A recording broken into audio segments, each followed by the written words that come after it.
ஆ, இன்று மே உழைப்பாளர் தினத்தை முன்னிட்டு சென்னை மாநகராட்சி திடக்கழிவு மேலாண்மை துறை சார்பாக 1000க்கும் மேற்பட்ட தூய்மை பணியாளர்கள் மற்றும் முந்தைய பணியாளர்களுக்கு பொருட்கள் வழங்கப்பட்டது. குறிப்பாக மருத்துவ சுகாதாரத்துறையின் சார்பாக ஏற்பாடு செய்யப்பட்டது. இந்த நிகழ்வில் மேயர் மற்றும் துணை மேயர் ஆணையர் கலந்து கொண்டார்கள். இப்பொழுது தற்போது அவர்களோடு அந்த விருந்து உணவு காட்சிகளை பார்த்துட்டு இருக்கோம்.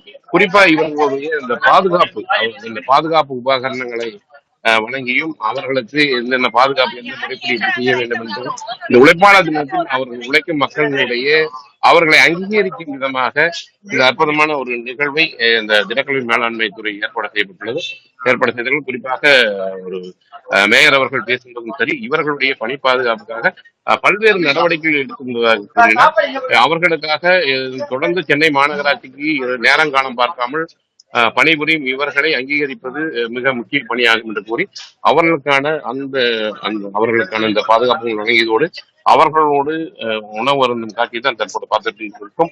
அது போல துணை மேயர் அவர்கள் கூறியது என்னவென்றால் அந்த தொடர்ந்து அந்த தூய்மை பணியாளர்களுக்கு வேணுங்கிற வசதி நம்ம ஒரு சில கேள்வி எழுப்பினா கண்டிப்பா அரசின் கவனத்துக்கு கொண்டு செல்வார்கள் என்றால் மலேரியா பணியாளர்களாகட்டும், நாய்பிடிக்கும் தொழிலில் ஈடுபட்டிருக்கும் பணியாளர்களாகட்டும், பணி நிரந்தரம் பணி பாதுகாப்பு குறித்து கேட்ட பொழுது கண்டிப்பாக அரசின் கவனத்துக்கு கொண்டு செல்வதாகவே துணை மேயர் தெரிவித்தார்.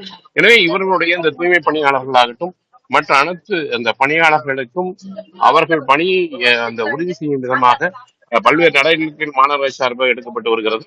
மீண்டும் துணை மேயர் அவர்கள் பேசும்பொழுது ஒரு முக்கியமான ஒரு விஷயத்தை பேசினார். என்றால் அந்த காப்பீடு விஷயத்தை குறிப்பிடும் பொழுது இவர்களுக்கு இந்த காப்பீடு தொகையை உயர்த்தி தர வேண்டும் என்ற ஒரு கோரிக்கையை மாநகராட்சி ஆணையிடம் வைத்துள்ளார்.